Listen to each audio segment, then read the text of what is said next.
Баткендеги кагылышта жабыркагандарга жөлөк пул, соц пакет берилмей болду.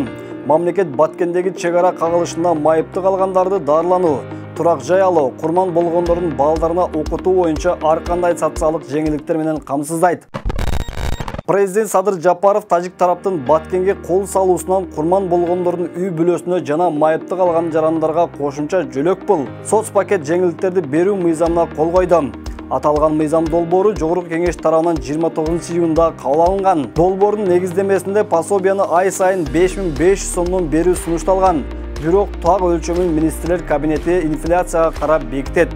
Болжол менен 2021 жылдын апрелинде жабыркаган 77 адам, 2022 жылдын сентябрындагы кагылыштын кесепетин тарткан 64 киши социалдык колдоого алына турганы жазылган. Жөлөк пул курман болгондордун балдарына 18 жашка чейин, ата-энесине пенсия курагына чейин, эгер жалгыз уул болсо өмүр бою майыпты калгандардын өзүнө берилет. Курман болгон адамдардын балдарынын төмөнкүлөр каралат.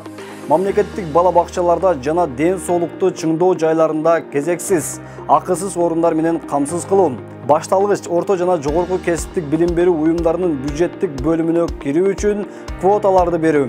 18 жашка толгонго чейин акысыз медициналык кароо жана медициналык жардам көрсөтүү. Жеке турак жай куруу үчүн жер тилкелери бир жолу биринчи кезекте алуу.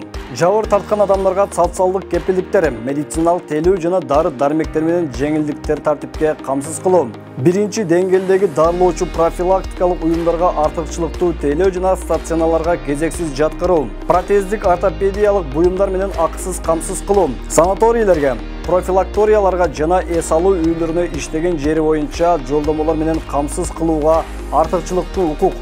Аскердик кызмат өтөөдөн бошотуу, турак жай куруу үчүн жер тилкелерине бир жолу биринчи кезекте алуу, чөп чабуу үчүн жер тилкелерди жана малды жайы үчүн жайыттарды биринчи кезекте алуу, жашап жаткан кызматтык турак жайларынын менчикке акысыз өткөрүп берүү.